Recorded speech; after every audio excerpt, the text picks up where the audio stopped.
Hey, this is Chuck, and you are listening to Fans with Bands, the podcast where we talk to the fans and the bands they dig about life, music, and whatever the hell else we want to talk about. Today on Fans with Bands, we're talking to Sonic Smut. Check it out. Today's episode is brought to you in part by Fret Rescue. Located in Southeast Michigan, Joe at Fret Rescue has over 17 years of experience as a journeyman luthier. From basic setup to major repairs and restorations, you can put your trust in Fret Rescue. Contact Fret Rescue via email at fretrescue@gmail.com. You can also find them on social media by searching for Fret Rescue, @FERTRESCUE. That's Fret Rescue. All right, hey, this is Chuck with Fans with Bands, and I'm talking to Mike and Alice from Sonic Smut. How you guys doing? Great. How are you? Fantastic. Awesome.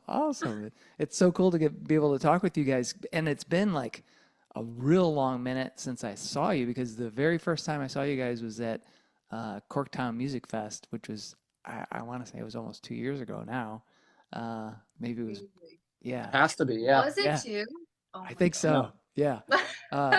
You guys were like early in the show, and I was just like blown away because this, three-piece band comes on with keyboards, guitar, and drums, and just wave of sound, super psychedelic. It's surprisingly heavy because, I mean, not that a three-piece wouldn't be heavy, but it was just, the riffs and everything, and it was just wild. It was really cool. Excellent sound. So thank you guys for being on Fans with Bands. Yeah. Oh yeah, thank you for having Yeah, us. thanks for having us. That was like our second gig, I think, that Corktown Fest was like our second gig As the full band, as yeah. the full band. Awesome. And so I think we were like first that day. I think you So guys were. We're just gonna come in swinging. Yeah. And it's Well- awesome that you caught that set, because that was a very raw. Yeah, it was great. I think it actually drew people in, because I don't know if I remember like folks kind of milling around, because it was in that really cool space behind PJ's. I can't think of what it's That called. Brooklyn. Yeah.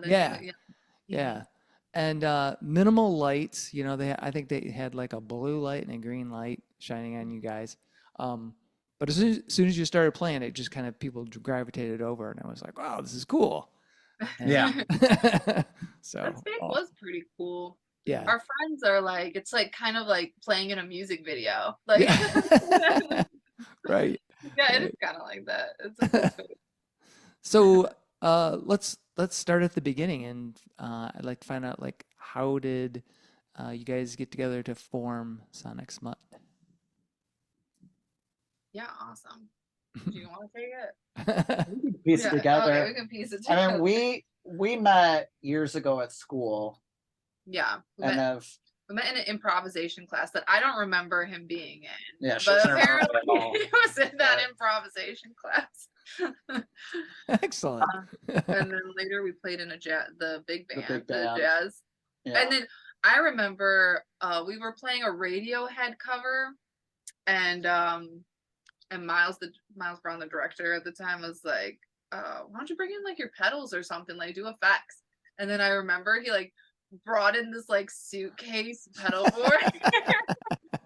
And then our director being like, awesome. And at that point I remember taking note of him. I was like, oh, he's got something going on over here. Awesome. So that was like 10 years ago, and then we've just been like friends ever since. And Well, we then- played in a band, and like, Oh, that's true. a At thing. Davila. yeah, there's a band Davila. It's like a poppy shoegaze type thing. Uh-huh. That we did for a couple of years. And then it's just kind of like sort of kept in touch. Like there'd be like maybe a year we would say hi, year, and then it was like pandemic happened. And you got a Rhodes. I got a Rhodes. Oh. And then just like hit her up like, hey, I need someone to come play this that knows what they're doing. And I was like, a Rhodes, you say? And then that got us like reconnected, playing music together. Yeah, neither, like, I mean, we both had like our things going on, but we're trying to get together like regularly just to play together. And then I don't know when it really, I think it was after, like, we did a couple of your albums, like recorded some of your albums, and then we're kind of like, and I was playing more on them, and then we were kind of like wanted to expand upon it almost. Yeah, I was like, well, I wanted to perform some of that music out, and I didn't really want to get a whole band together. I had a couple gigs, and so we just like started. I was like, why don't we just the two of us? Like, we'll just duo it, guitar and keys. I thought it was like hilariously absurd because they're both like very mid instruments, and I'm like, why don't we just like have this? Yeah. And like that first gig that we were doing a lot of my music and some like covers, some blues and some covers. Dave was at that show. It was at Parts and Labor, actually. Oh, okay, cool. And Dave comes up, and I like in our minds we're like, oh, it'd be awesome to have a drummer, but we want to find the right drummer. We weren't gonna like settle. We wanted to just like, have a good fit and good feel and everything. And that first gig, he was, he's like, oh, you guys sound great, blah blah. He's like, I'm an instrumentalist. And then like by the end of the conversation, I'm like, oh, what instrument do you play? And he's like, oh, I play drums. Like, you guys really need a drummer. And I was like, oh, what do you play? He's like, oh, I have a drummer. And I was like, oh. I was like, okay. And then we had him over for kind of like just did a couple tunes with him, some Deep Purple tunes actually. Oh, and cool. And he was an instant fit. We're like, okay, right away. We're like, this is our drummer. Not think about this too much. Yeah. Yeah. He's a sweet guy. He's awesome. It was like instant. Yeah. Like we all just clicked right away. Yeah. That's cool. Good energy, good fit. And like they have a lot of the same like vocabulary in rock. I'm learning. So like classic rock vocabulary. But they, and we all just kind of like, but also we're all experimental and like to delve into new things, and we all have enjoyed Zappa and like I don't know. There's a lot of like, it just works. Synergy. A lot of overlap.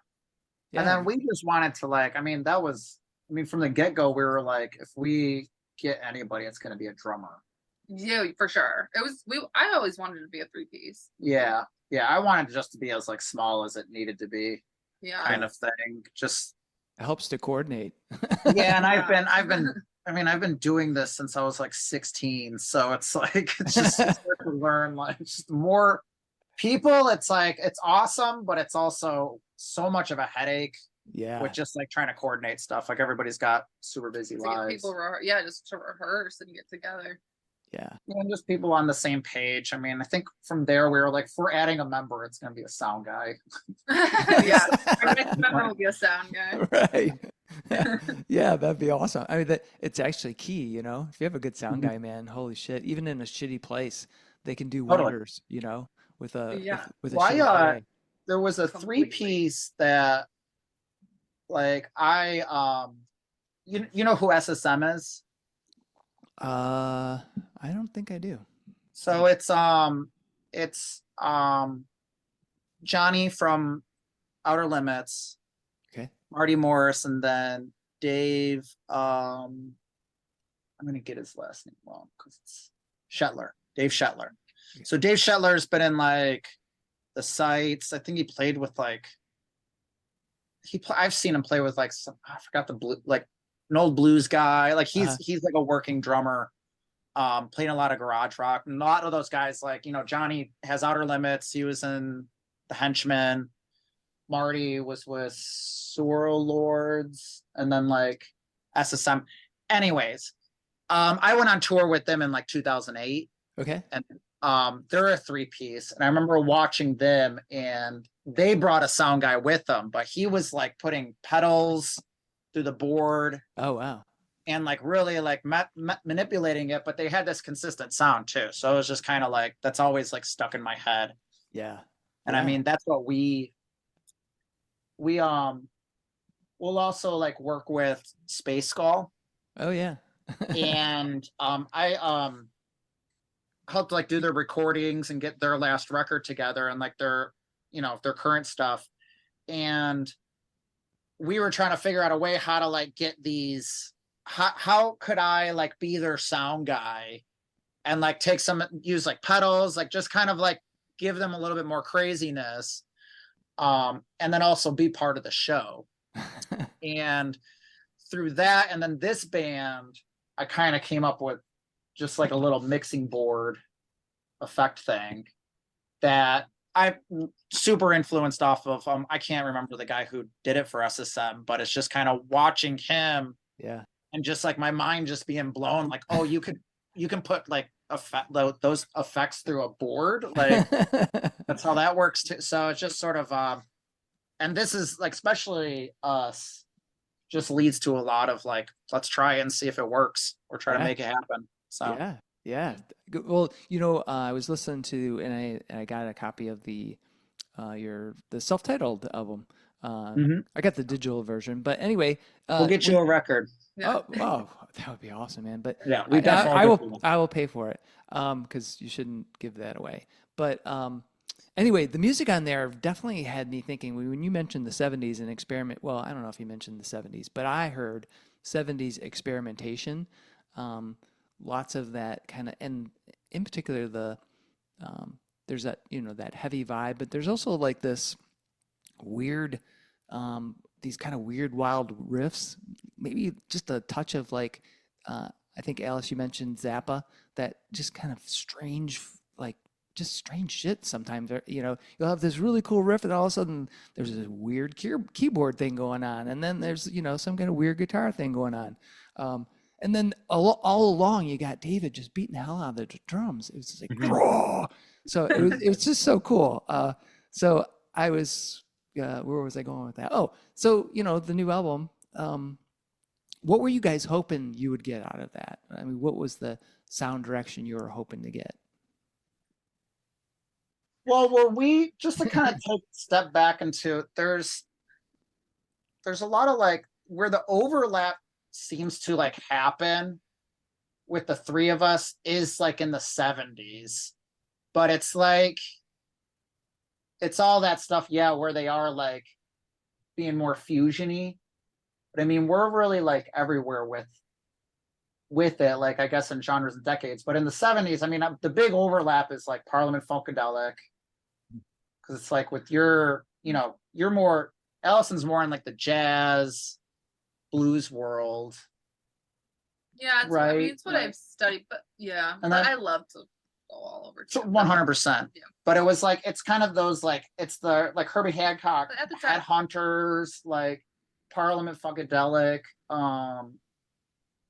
Earth, Wind and Fire. Like I think it's like a huge influence actually, like between us. Like, and I think it's a lot of those like but Deep like, Purple is definitely Deep Purple is a huge one too. But it's like it's writing songs, but having like that freedom to just like really like tell a story. Yeah. And to riff off each other, it seems like. Yeah. I think one of the most fun things is to like try to get my tones or like riffs to sound like a guitar, so people in the recording will be like, was that a keyboard or is that a guitar? Is that like like kind of like mix the like where the sound's coming from, and that's been like a thing we've tried to do for years almost. Like we've always kind of had that as like we wanted to like the keyboards and guitars to sort of become like you don't know which one's which. That reminds me, who was that dude that played with Jeff Beck? He was keyboardist. You'd swear to God he was like the guitar player. Shit. It's not Herbie Hancock and it's not Chick Corea. It's shit. But it's not Billy Preston, is it? No, it's not Billy Preston. It wasn't him here. Yeah. But you sparked that. I was thinking of Jeff Beck, just the way that, Blow by Blow is just, whoa, you got the crazy keyboards and you've got, crazy guitar, awesome drums. Yeah.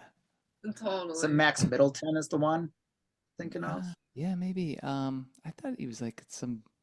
There might be more. I think this other dude that I'm thinking of played with Al Di Meola too. Okay, man, I have the record upstairs. Yeah, just I know. I could roll behind me and yeah. But so what was I gonna say? Oh, back to the debut album. Yeah. You got a real cool cover of Vanilla Fudge, which I thought that was the Maggot Brain version. Um, and then my favorite tune is the mids, and it's also fun to say the mids and the kids are out of control. I love that tune. Yeah. So good. Yeah, So you got it. so what are each of your favorite songs off the album, and why? Oh, favorite? Man, I honestly don't. Like it's one big song to me in a way. Like I tend to like look at my like the stuff that I do as like groupings. Uh-huh. But if I had, I mean, man, I could go through like each one and tell you why. I know. I think there's like little things about each that Well, really maybe resonate. maybe with me. I carve think out that- a couple of moments that really resonate for each of you. I mean, I think Yeah. Smut Prom 2 was like is one of my favorites because it's like I love the energy in it. I don't know, we just like we tapped in something that kind of just like fell together too. And it's one of those like I don't know, I think we just came up with something that's kind of like classic, but like you haven't heard it before, but you almost swear that you did. Like I'm trying to like, but Smut Prom 2 is a party. Like that one's always It's fun. Yeah. Yeah, that one's a fun party. um Smutty Boy is like a little bit near and dear because that was actually the tune that kind of started that's Sonic true, Smut. yeah. It was like our opus. Was Yeah. Smutty Boy.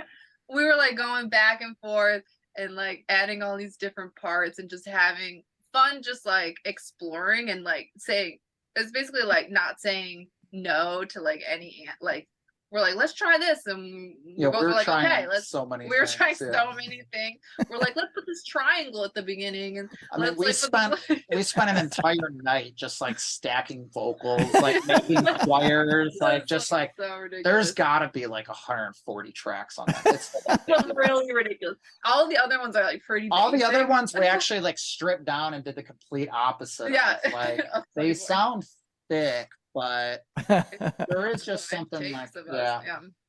And I mean, like I think Allison, like us, I mean, I think it's like when back going to like our jazz classes, like our teacher was very good at like teaching us how to like stay out of each other's way, even though like our instruments are kind of on top of each other. Yeah.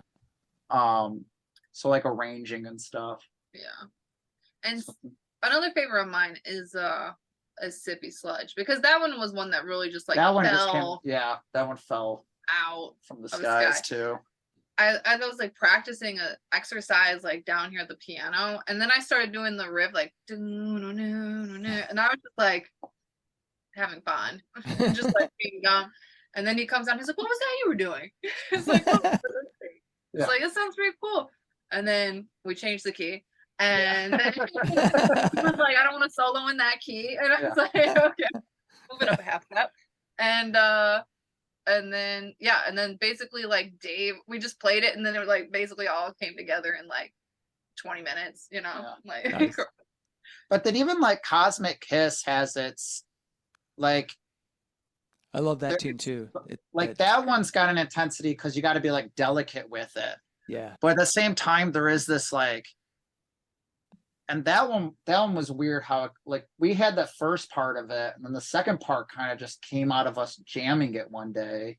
yeah, I was like, these parts don't go together, but I'm like, they do. Yeah, and so there's like this very like there's like a danger in it still. There's just something very and it's very chaotic too. At like, Yeah. but Performing that one, it is because it's so vulnerable. It is like I do get the most like, okay, we're gonna perform this one even live. but it's So, fun to have that one live too because it's like, you know, we want to put on, you know, we're just fans of like, you know, very entertaining live events anyways. Like, you know, I think it's just from like growing up in the 90s. maybe. Like, but there was like that one, I really like how we've like pulled it off live. It doesn't like suck out the energy. It really kind of just settles things for a minute. Yeah, I was going to say Like allow us to actually get even more.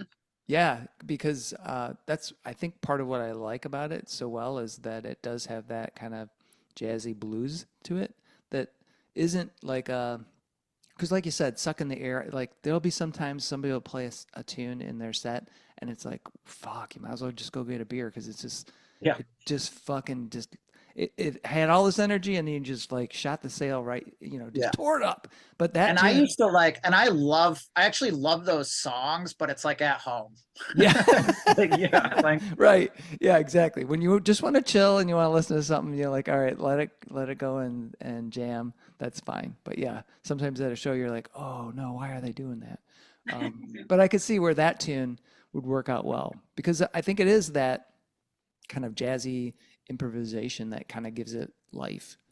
Mm-hmm. So I want to make sure I give a shout out. We've got Andy. We have a fan. Hey, Yeah. Hey, can you hear me, you guys? Yeah, man. Yeah. All right, Terry's here too. All right, hey. Thanks for joining. Yeah, totally. Yeah. I like the artwork. Yeah. Do you guys have any questions for these guys? Well, I would like to know, how do you guys do the writing of the songs? Like, do you bring in, like, the songs don't just have like one guitar riff, you know what I mean? It's like a guitar orchestra meets like a keyboard orchestra. So there's a lot going on. And when you guys build a song, like, where do you start? Does somebody come in with a complete idea, or do you just bring in part of it and then you go from there? It's probably all the above, isn't it? It is. It's all the above. It really is. I know. I can't say there's one. I mean, if we want to like look at the album, I mean, the only one we didn't. So I think it's like they're almost in like groupings. Like Smutty Boy was just like we would bring pieces of that together and then play with stuff, and a lot of that one was just like experimenting and just like kind of trying things out. We were just doing stuff that we like thought was fun and we liked it, and Yeah, we like were trying to make each other laugh like, almost yeah, too. like trying We're to just make trying each to other like entertained. Yeah. I would come in with like a riff from like I'd play on the grandmother, and then you'd be like, okay, and then you play on the guitar, and we're like, yeah, that's cool. And then we'd like keep Expand going. on Yeah, it, expand on that one. And then like Sippy Sludge Smut Prompt. Well, Sippy Sludge, Alison mentioned, she brought a riff, and then we kind of like that sort of was like we were just jamming it, and then there was like just ideas popping, like, oh, what if we did this thing? What if we did this? And like, let's just keep it to this. And like, we almost, I almost look at that one as like our Mississippi Queen type, kind of just like this riff, just a monster riff type. Yeah, it's basically, yeah. Of it. Like, I'm smoking. It's like awesome. Smut Prompt 2 and Smut Prompt 2 was kind of like you were out of town, Dave and I was jamming. We showed her what we came up with. She liked that one. I like that riff. And then we bounced it back and forth in rehearsal, and then you went and wrote the lyrics. Yeah, I always write the lyrics pretty much.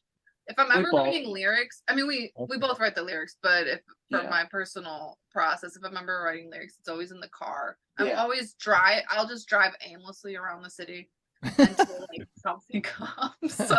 For both of us, lyrics tend to come like after.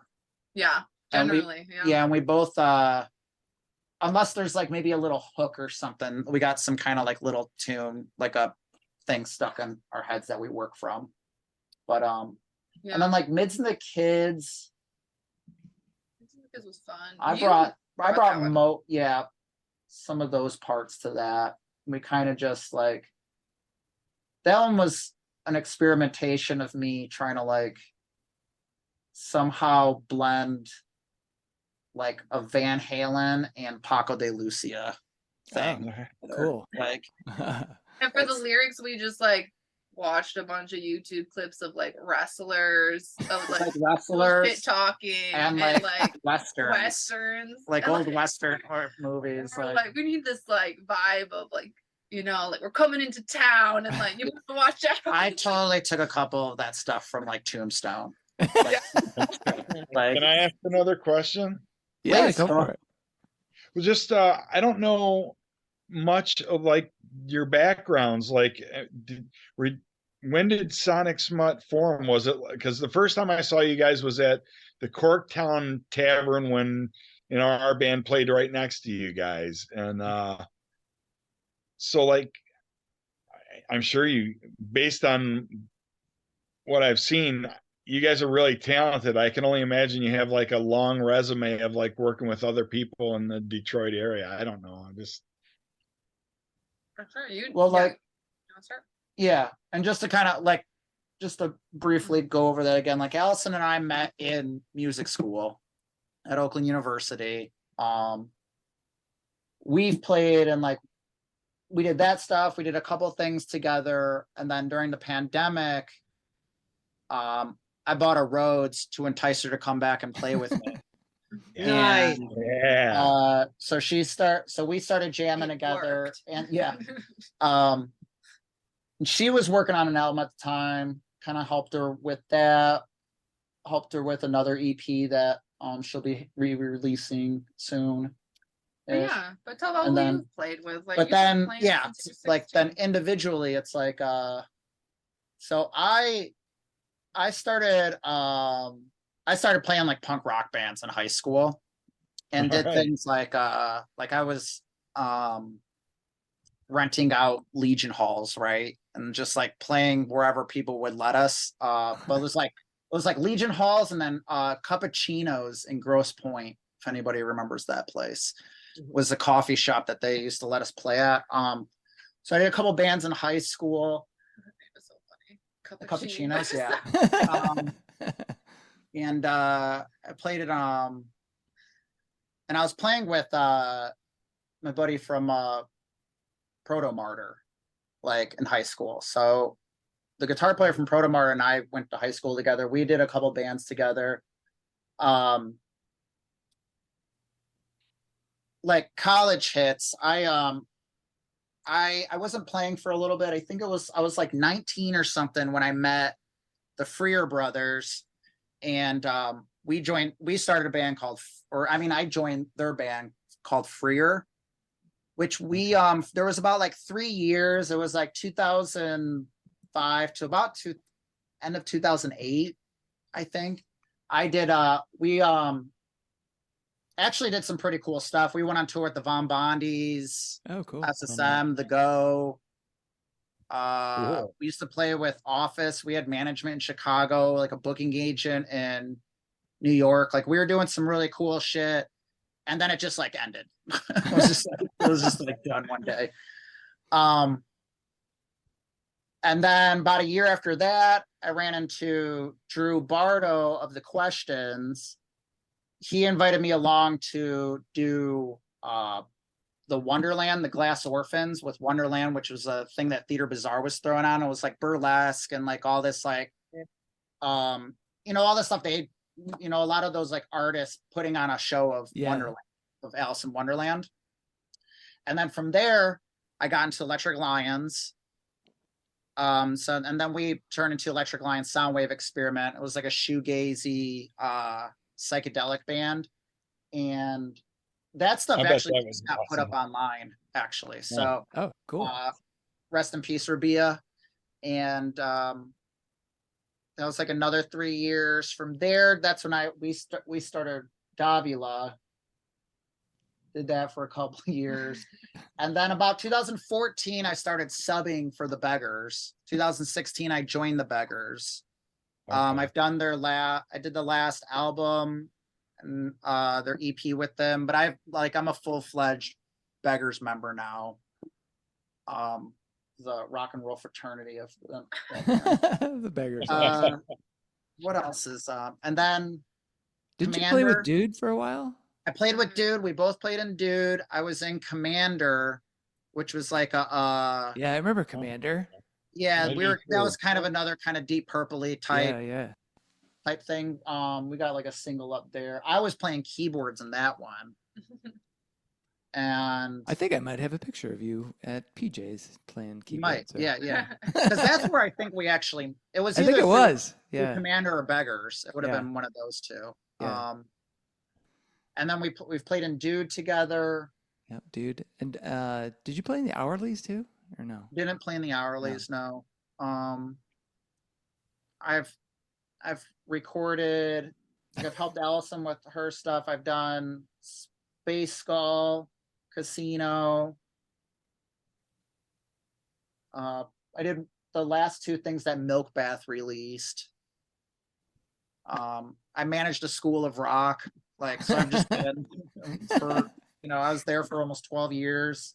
Awesome. Nice. So, yeah, I've been, neck deep in it since I could have. I just saw something too, and it was cracking me up where, I saw an old Freer poster in somebody's basement the other day. Oh, really? Yeah, from like 2006 at the Logger House. And I was like, I remember that was right before PJ took over. And that place was so packed, they had to like open up the doors to let people watch from the streets. Yeah, I was Awesome. totally underage. Like, I shouldn't have been in there in the first place. Excellent. So. There was like a photo of that event, like of. Or like there's an old flyer. Oh, Like an old flyer, yeah. That's cool. That's cool. So then, go ahead. Allison's got been. Mine was like a slow burn. I was like the introverted piano player. I've just been writing since my mom put me in lessons, I think at 6. And like by, second month into the lessons, I was just writing my own music. And that's just where I found like my bliss, was like writing. And then when I got to college was when I realized, I was like, okay, I want to learn more about some theory and to expand my kind of palette for composition. And so that's when I started taking classical lessons. I had taken like some classical up to that point, but I feel like there was never a teacher that really challenged me, and so I like became bored and I wouldn't practice and I would just be writing my own stuff. And then after that I started recording some albums, and then I started doing some folk music, which is like something that I don't really do anymore, but that was kind of an outlet for a little bit. Was never really my bag, but it was like what was there. Were you playing piano? I was playing piano and singing and okay. All right. And composing and stuff and playing on other people's records. Yeah. And I toured with the Hounds Below a little bit, like at around the same time, which was actually kind of another connection we had. Oh yeah, like, so I was like, Jason? Yeah, like I went on tour with the Von Bondies. Jason from Von Bondies had this other project, the Hounds Below, after which I somehow got linked up through my brother's girlfriend at the time, was like serving him at Andiamo's, and he's like, I need a keyboard player. And she's like, I know one. And then I got hooked up there. So we did a tour, and we were gonna actually go out west on tour, which I was like super stoked about. I was like 20. I just had come back from living in France. I lived in France for a little bit. And then like that tour just got canceled. It was like the opening act got mono, and so they just like canceled the whole thing. And then after that, it was just like everyone kind of dispersed and went their own ways for that one. So that was fun. And then I started studying jazz, and I still do. I studied at Oakland, and then recently I went to Wayne State, studied with some mentors, and just been awesome playing. And now I feel like I've hit like a threshold of I play out much more. So now we have this. We have Sonic Smut, and now I've been doing some of my own stuff, and I've been working on a couple grants. I have one jazz grant that I'm working on, doing some Blood Bowl tunes, and then I have another grant that's I'm composing some music for a sound walk that's happening in Detroit. Should be like out this summer, and then I play with another group, Hockey, HAKI, and those are actually. Oh yeah, they're playing at the Batch Thursday. Yeah, he's a fan of the Batch. Oh, so. Yeah. playing Tuesday. Yeah. Sweet. So I'm in that group, and those are all guys I met through Wayne State at the jazz department. But Oh, cool. I mean, it's like electronic metal with some jazz licks. I guess I don't know. I don't know how to describe it. It's cool. You would actually really enjoy it. It's Yeah. a lot of fun.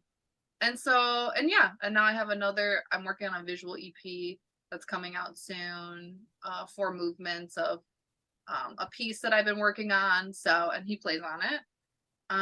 So yeah, there's a lot going on now. There's like a handful of people you've recorded for this year and Yeah. whatnot. So Totally. Yeah. I do some studio sessions and I was in Dude, so yeah, we have that. I totally forgot I'm also in Mega Weege too, the Ween. Oh yeah, tribute act. the Ween tribute. Great Yeah. Ween tribute act. That's awesome. Um, So I'm kind of like, oh, go ahead. just more of like a mysterious figure. Yeah. And lurking behind. Usually. Anyway. So and then Dave plays in Ogama County also, oh, which is cool. like a metalcore band, and he's also in Black. He was. I don't think they played Black Heron, which was around for a couple years ago. They were like another like metal. I think it's just kind of like metal. Yeah, he grew up on thrash. Yeah. Yeah, you could kind of tell the way he plays. Yeah, you Yeah. you definitely. So, it sounds like you guys have been in music for quite a while, most of your lives. Was there a particular person or thing that like launched you into wanting to play music? I mean, mine. I always say mine was. Oh yeah, It was. It's watching like the Blues Brothers when I was 5 years old. Awesome. That's all I wanted. I wanted to be Jake and Elwood Blues, or like in the band. I wanted to Excellent. be Proper. I wanted to be Donald McDunn. I wanted to be anybody in there. I always like.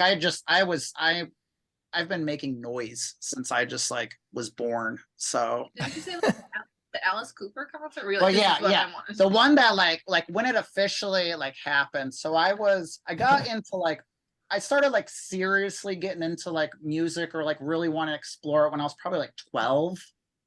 And it was just like, I would just sit on a radio and just like run across the radio all day long, tape whatever I could. I'd put on like fake concerts. I remember like the 2 cassettes I had for beginning was like, it was like Queen's Greatest Hits and then Green Day's Dookie. And I used to just like make concerts with those albums all day long. And then I started playing clarinet when I was like 10, and I like was not a big fan of it. So, but it was like, I think, it was around like age 12 or something. At the end of that, like my dad got me a guitar, was like, if you stick with clarinet and keep doing this, like you can do this also. And then that summer, it was kind of like, I saw the Kiss farewell tour. It was like Ted Nugent and Kiss and Skid Row. I was. This is that was like a 99. Tiger. It was. Yeah, so this is technically the second farewell tour. But, I saw that, and then it was like Santana, Weird Al, but then the concert that ended it was Alice Cooper at the State Fairground, like that fall. And that was definitely the one I was like, this is what I'm doing for the rest of my life. I was like, this is the coolest thing ever. Like, this is all I ever want to do. So I kind of attribute it. It's like Kiss and Alice Cooper, just like. There you go. Maybe join the dark side. Yeah. So Alison, how about you? What's up? For Oh, me, yeah. it's like, it's pretty simple. I mean, I was writing music right away, so I knew like music would always kind of be part of my existence, just because I found it so like really therapeutic for my like young child self. And then the jazz pianist Hiromi Ohara kind of like tapped me into, she like plays with this complete like, it seems freedom of expression, just because you could just tell she's been, I don't know, just who she is. And then also she spent a lot of time mastering her instrument. And so it was kind of her that like showed me like I want to pursue this complete kind of expression through my instrument. It seems just so liberating. And she's one of those people that could like sit on a piano and you would start crying. yeah. She just like really has, she could play very simply. She can also like play very complicated passages, and they all seem like simple. So she kind of like opened the doors, like, okay, I want to pursue music in a very like, I don't know, intentional and a way that will kind of sustain me for my lifetime. So she was kind of like the one that opened the door, and then a lot of people came after that. But awesome, very cool. I was when you were talking about getting started, and it's one thing to want to play music, just like you mentioned, just writing songs just to write songs, which is great. But there's another element when you want to like get in a band and perform, because it's a different level of expression. So, what is the motivation for each of you to keep doing that? Because sometimes it can be like we were talking earlier. You got a 3-piece. It's nice because it's a 3-piece because it's not a whole lot of fucking coordination, right? You just get 3 people, or 2 of you can jam, right? So, but for each of you, what is your motivation to continue to keep doing this and do it as a group? I don't know who wants to go first. I mean, I just like, I have to in a way. Like it's like I get so depressed if I'm not playing and not putting on. Like I love the chaos. I think so. To step back a sec, so I think like I am like extremely ADD. Like just like had learning stuff growing up. Like I wasn't like a bad kid, but I just like I got into stuff all the time. Like, but music was just like, I don't know, it's always been there regardless. And like I've always feel better stepping off the stage. Like even if it's a bad show, it's like, you hear comedians talk about like at least I feel like the good ones, like they always recognize like, oh man, it was awesome, I bombed today. Yeah. Like now they're growing and learning, right? Yeah, So I've always tried to just take it like that. And I don't know, it just it's my motivation sort of is like I just have to, and like to keep going stuff with like this band, or really like any of the stuff, but like this one, it's just like a lot of the stuff that we do is just kind of like effortless when you get the 3 of us together. And like I don't know, we've always just had like a weird mystic communication with music, and we love it. Yeah. So yeah, it's a need for me. Like I think it was probably like in my 20s when I got into like recording, and like that one band Freer was taken off, and I just like I just fell in love with it. I love the whole chaos of shows.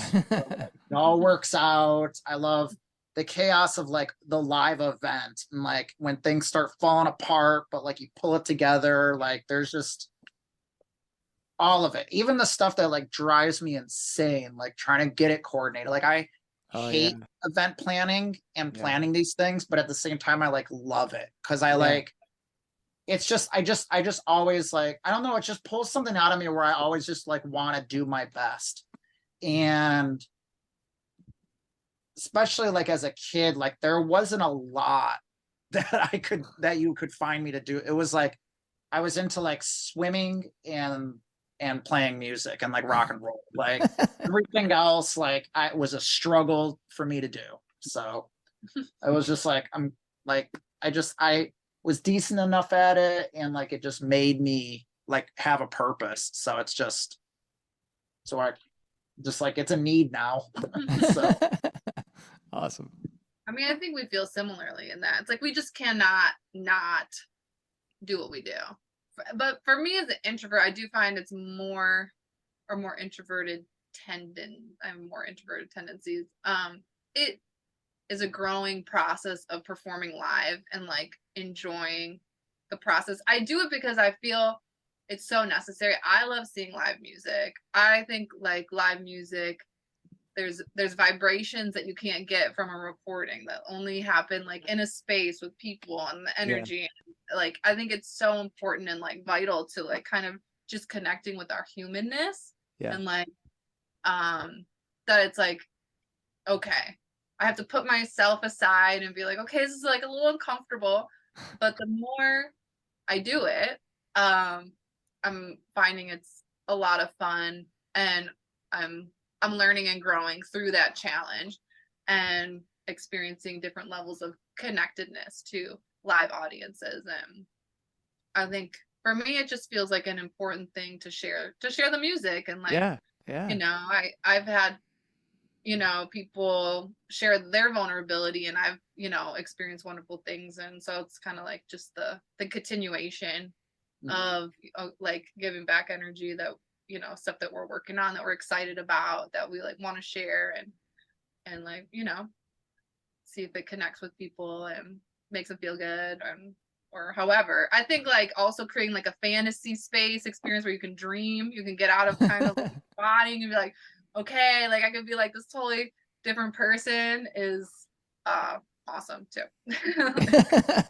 That's awesome. Cool. Very cool. yeah, and like, yeah, and I also just like, I actually do get like motivated. It's hard. It's just gonna keep it going too, but like, because like that, it's just, I don't know, it's like more necessary to like do your best. I feel like, I don't know, there's just, you know. Yeah, I could definitely see where, you know, I think that's kind of the cool thing about, you know, most musicians, you know, because you're driven to want to express yourself, but also just enjoy the music and the process of making it, even though it can be a pain in the ass, you know. But I think that's true with just about any kind of creative endeavor. There's a piece of it that feels like work, and you're just like, fuck, you know. But then on the other hand, if you don't do it, then you're like, oh, this is not good either, you know. And it's almost like you're saying, Mike, it's like, even though it can be a struggle sometimes, you know, and there's like putting an event together or booking the band or dealing with all that kind of bullshit that's not the fun stuff, as, you know, as far as those, you know, 30, 40 minutes on the stage. But I think it all kind of, it balances out, right? So that totally the time on stage makes up for all that bullshit you did to get there. Yeah. Like, yeah. Totally. I've just come to like force myself to love it. Also, like to say like the need thing too. Like I don't know when one of Marco, who played in the Beggars, he was also in Rocket or some the old garage rock band. Played with the Paybacks too. Was it the Paybacks, right? Was that the one with sure. One more time? Windy, yeah, right? That's Windy's band? Yeah. So Marco was, I think he was the first guitar player, and then Danny took over. But Marco, like as a joke, whenever we were loading in and out, was like, this is the only reason I do music, because of this. I love humping gear. And I was just like, and so I started doing it too, but then it kind of like, it totally like tricked me into actually like that actually is the start of the show for me, is like loading it. Yeah. And like, and just like even that part of the process, like I've just come to love. Like I love it. I'm so weird about it. Yeah, like shifted my thing. Like even as I'm like setting up gear for our rehearsal, it's like I'm really grateful that like I have the opportunity to like set up gear and to like, you know, carry it around. I'm like, we're gonna fucking make music. So like I feel, yeah, you actually like that story of like I love loading in and out. Yeah. It's like It totally help works. me, like, If just lie to get yourself. It over- works. Yeah, that's all. Okay, I have to carry all this equipment. Oh, yeah, man, that's awesome. Hey, I wanted to give a shout out. So we actually have like 3/4 of I know. Angel of Mars here. So we have Rich too. Rich, how you doing? What up, Rich? All You right. guys are the sweetest. I know. We love you guys so much. They are awesome. They are You're so truly awesome. Let's see. So Andy, Terry, Rich, any questions for these guys? Well, would it be all right if I actually make a statement? Yeah, go for it. Yeah. I just wanted to make a statement about the release show that we were so blessed to be a part of. When you were talking, Mike, about how, you know, Allison's influential friend, how she can play the piano and make you cry, right? Well, Mike, you made me cry. I've never. I gotta say, he's my favorite guitar player in town. Now, just don't quote me on that, all right? It's too late. It's going to be on the. We've got to Right. record We it. got it. We've got to record it. But you know, you can record me, and then like then if I die, then everything's fine, okay? But he is my favorite guitar player in town, Mike. Good choice. Mike makes the thing cry. He is a part of his body. And Allison, and I'm just sorry, the whole band they're such stellar musicians, and it shows that they have worked on their craft in a way that is a part of their body, right? And to me, oh God, that's everything. When I'm seeing a show, when I'm seeing a band, I really don't. Talent really never really got, is the thing for me. And what Sonic Smut does is, well, they take their extreme talent, but they are vulnerably showing their soul to the audience. Everybody feels, I felt like I was a part of, I felt like I was right up on stage with them. Yeah. The way that they, oh God, it's just such a beautiful experience. And yeah, they, started at Corktown. The first time I saw them was in Corktown, but I didn't really drink them until we played at Bolero. And I was like, holy shit, why the hell are we headlining tonight? They are not, they blew my mind. Every influences I love, Parliament, Zappa. Alison to me is like Detroit's answer to Rick Wakeman. I just think she is the most incredible freaking thing happening. I am so freaking amazed by her. By the entire band. I'm sorry, but the drummer's insane. I'm amazed by her too.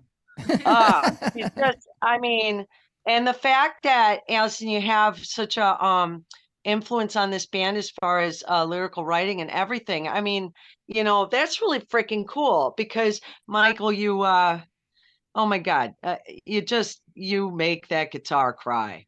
You pour your soul through that. I feel your soul when you're playing your instrument. And it's not just the guitar, it's the whole sound. The overall sound is just beautiful. And of course, I'm going to ask, like, okay, yeah, what's your influences? That's my question. Like, what if you were going to say, okay, with Sonic Smut, even though you're doing other projects and stuff like that, when you're naturally creating music together, like you just kind of, the third eye's opening and you guys are just jamming. What is it though? What genre would you say is like your influence there? Like, is it funk? Is it jazz? Is it all the above? That's I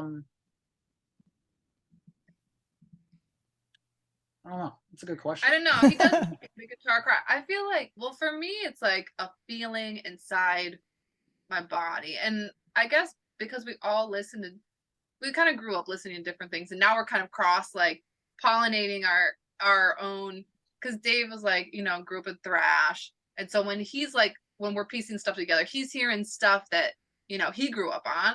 And then like you grew up on, I don't know, would you say like psychedelic classic rock? I don't know.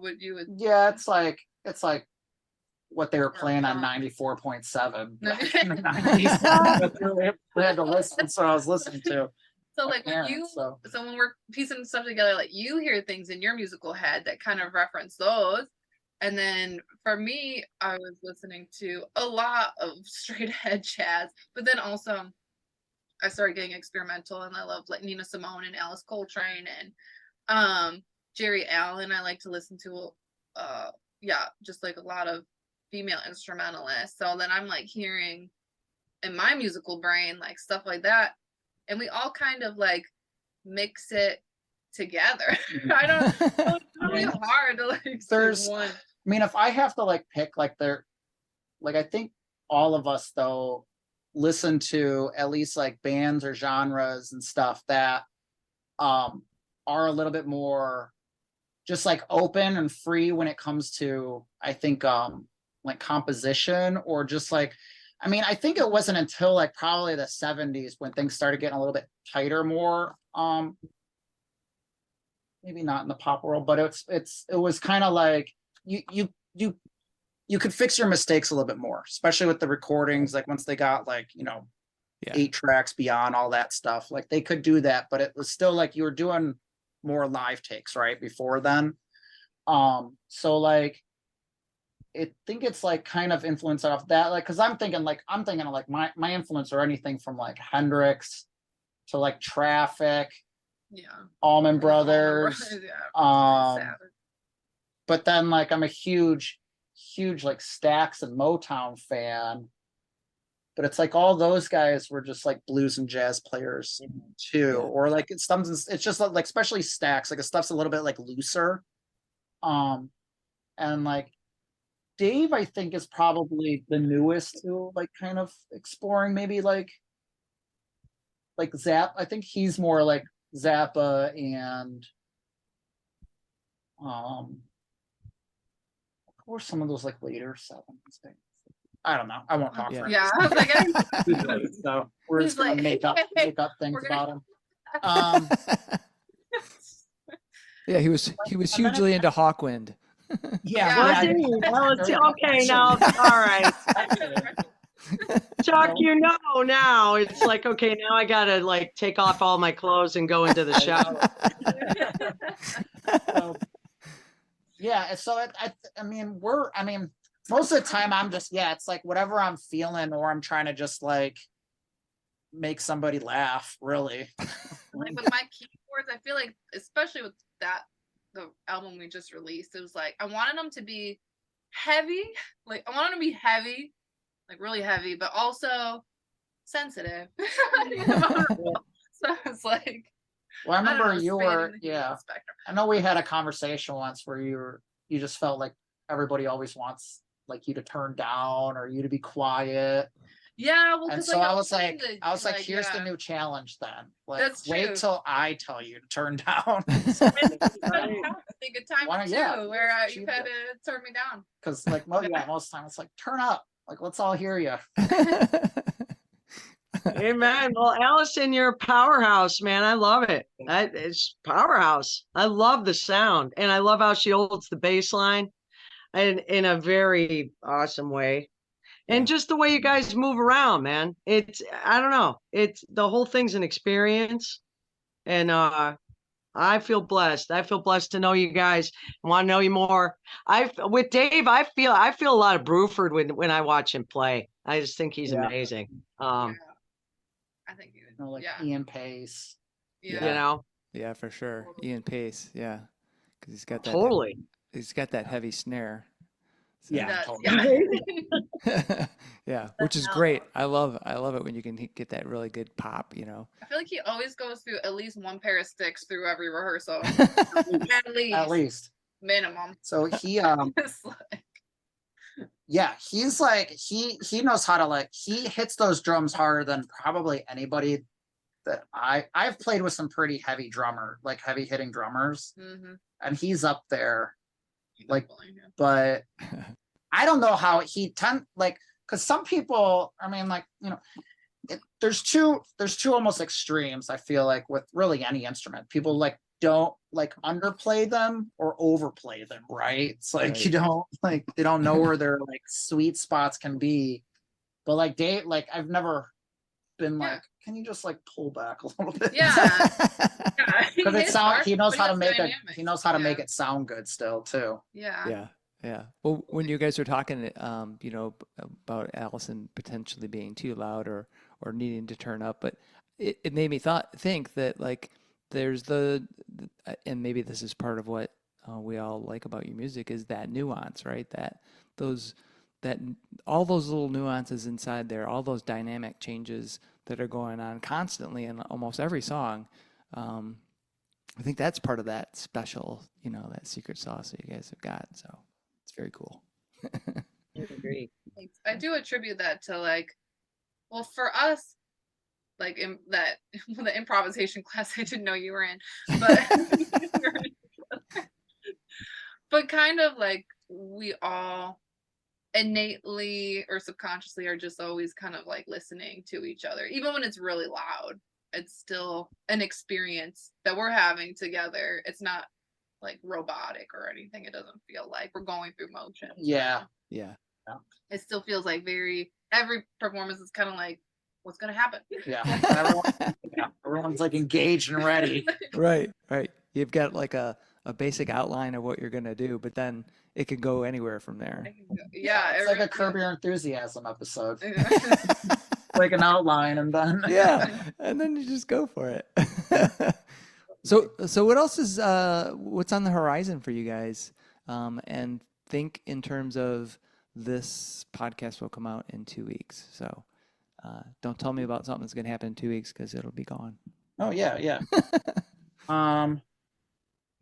I mean, we got a show next Saturday at Metaphysical, but they'll have passed. But we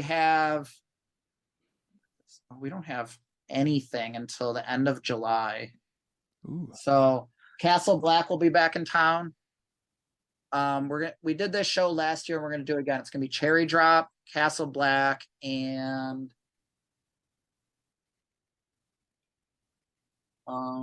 Sounds of the Show. Sounds of the Show. Cool. That'll be July 26th. Nice. And then the week after that, we got August 1st with Knuckle Dragger at Zeke's or Ziggy's. Ziggy's. Yeah. Yeah. It All feels right. like no longer a place. So yeah, sorry. So let's back. So Sonic Smut, Castle Black, Cherry Drop, Sounds of the Shell, July 26th at Corktown Tavern. Cool. We'll have August 1st with Knuckle Dragger at Ziggy's. Excellent. We got August 9th with Dunamis, Angels of Mars. Oh, yeah. Very nice. And then we're not positive yet, but there might be a festival in August that we're doing too. So Oh, all right. Yeah. I guess they can fully announce that because Cool. It's not full. It's not tentative fully on. still. All right. Yeah, and then we just got back from Yeah. we just got back from Joshua Tree. Whoa. We recorded with Dave Ketching for a week Wow. from Queens of the Stone Yeah. Age. Yeah. We did Arctic Monkeys, Foo Fighters, Yeah. bunch of all Yeah. stuff. He's like the desert, stoner Yeah. garage rock guy. That's awesome. So yeah, we spent a week there and we've got a very big head start on the next album. That's so- awesome. Yeah. Wow. What a trip. Yeah, so it was just like we tried to get like a little tour together. So that's what we're trying to maybe try to find some like out of town gigs and Yeah. just keep doing keep it. going at it. Nice. Awesome. Did you it's totally off the wall, but when you're out in Joshua Tree, did you go to this place? It's not too, I think it's close to the actual park, to do a sound bath. You ever done a sound bath? No, Oh, we we talked heard about about that. that. We The, talked about I think it's called the Integron or something like that. Yeah. Yeah, we our buddy was talking about that. We just saw like some documentary on it I too. think it was That- Anthony It was a trip, let me Oh, tell you. Holy shit. It Did was you do super- it? Yeah, it was super cool. That's awesome. That's awesome. Yeah. I would love to. We would love to. Yeah. I'm definitely, that's gotta be it. It's on the list. Yeah. We Okay. did though, if you're ever in Memphis, hit up the Memphis Gong Shop, Gong Chamber. Gong Chamber. They've been there since at least the 90s, maybe the end of the 80s. Cool. But they've got they do a similar thing. Like they stick you in a room and they play all these. Yeah. They have a symbol- like a 6 foot it's- gong.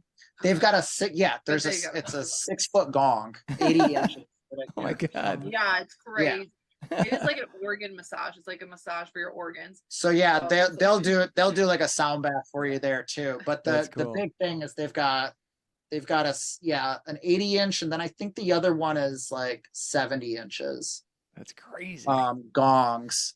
Yeah, Yeah. and like I stumbled upon this online one day, and I was like, "There's no way there's an 80." There's a it's like 6 foot Something. 4 Yeah. inches. Or something, Yeah. though it's Yeah. insane. Yeah. So they so I'm like checking this out on YouTube, and like when they play it, your speakers just go like your speakers can't even like It's too press, low. like- Right. yeah, it's too low.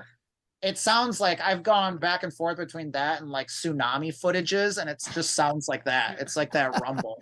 It's like That- if I ever get to Memphis, I gotta check this out again. Like I gotta witness. Awesome. Well, we walked in, and it's so funny because it's a drum shop, right? But it's like super quiet. Like everybody's like, nobody's like, there's no music. Like everybody's just being extra quiet because it's like, there's just. I know they do recordings there. It's also just like I think they're hearing people smack snares all day and stuff. Yeah. Like Yeah, we need a break. yeah, they got some beautiful stuff there. But so we asked about it, and then they forgot her name. Man, I feel bad. But she's been doing them forever. She's like a therapist.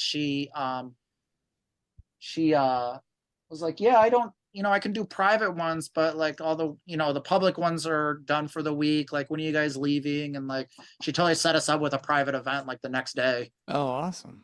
So, Man.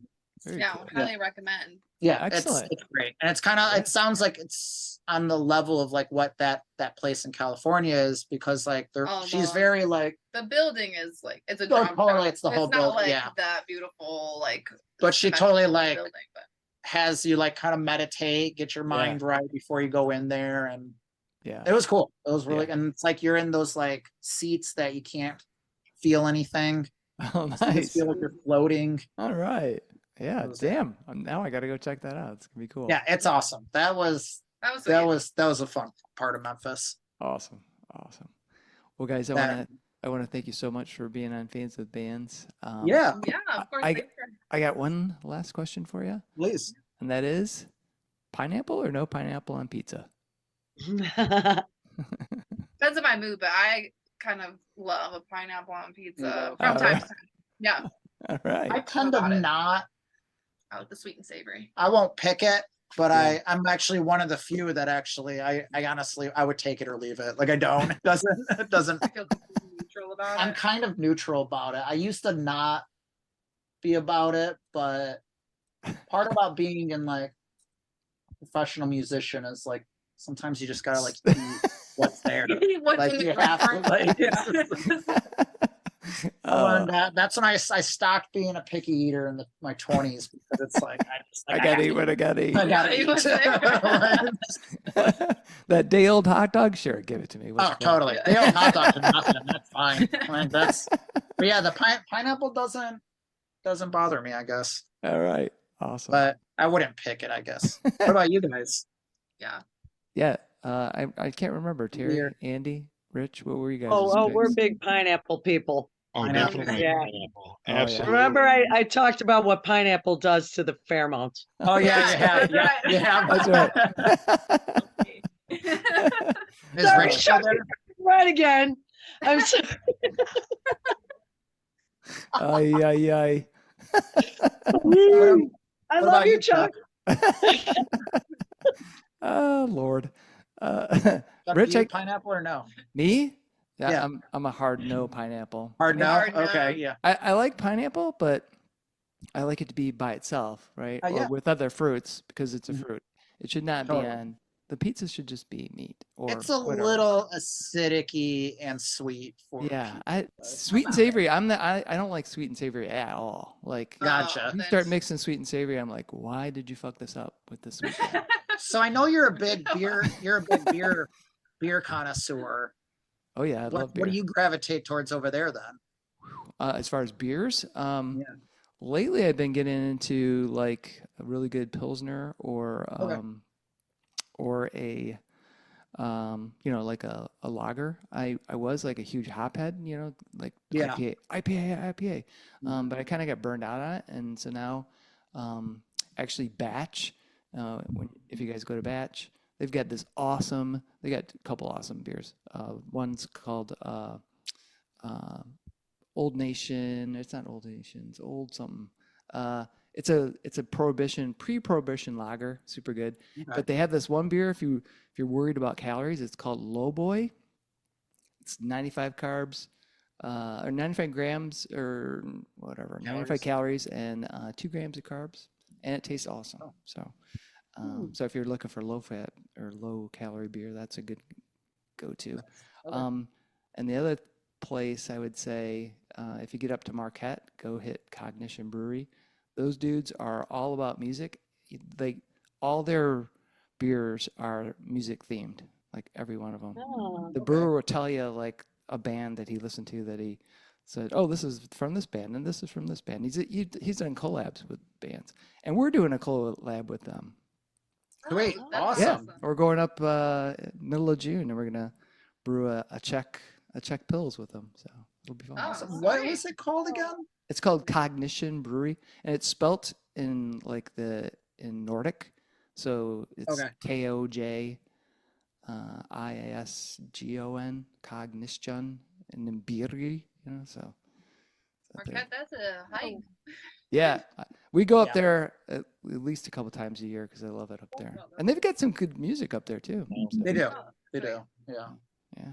We should go. Yeah, there you go. All right, guys. Well, thank you so much for being on Fans with Bands. Thank Yeah, you so thank much. This is you. an honor. Thank you, Oh. Chuck. Thank you, Angels of Mars, Yeah, for dropping by. You guys Yeah, are the thank you guys sweetest. so much for We love being you on. all. Blessing to know you, Yes. truly. love all you guys. Love you guys. All right. Yeah. Support is overwhelming. We love you all. Thank you. It's awesome. This is So awesome. Thanks for having us. Many thanks to Mike and Alison from Sonic Smut, along with their fans, Andy, Terry, and Rich, for joining me on this episode of Fans with Bands. It was pure joy to talk with Sonic Smut. Their new self-titled album is everything you could want. Funky, groovy, heavy, and wild. Talking with Mike and Alison revealed how the band came together, their approaches, and their inspirations. And an answer to the pivotal question of pizza toppings. Sonic Smut is an incredible band and definitely worth checking out. Stay tuned to their website and socials for the latest news and where you can get a chance to see them live. See the show notes for all the details and links. Bands are nothing without you, the fans. Purchasing music and merchandise is critical to their survival. If you can help out your favorite bands, please do.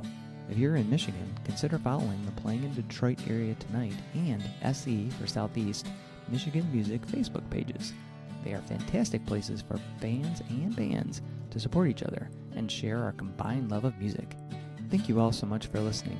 Be sure to hit subscribe on your favorite podcast service to get each and every episode of Fans with Bands. Spread the word by rating the show, telling your friends, telling your neighbors, telling your family, telling your priest, tell everyone, and leave a comment. We want to hear what you think. You can keep in touch by following us on social media. This is a Life in Michigan production. Until next time, be well and kick out the jams.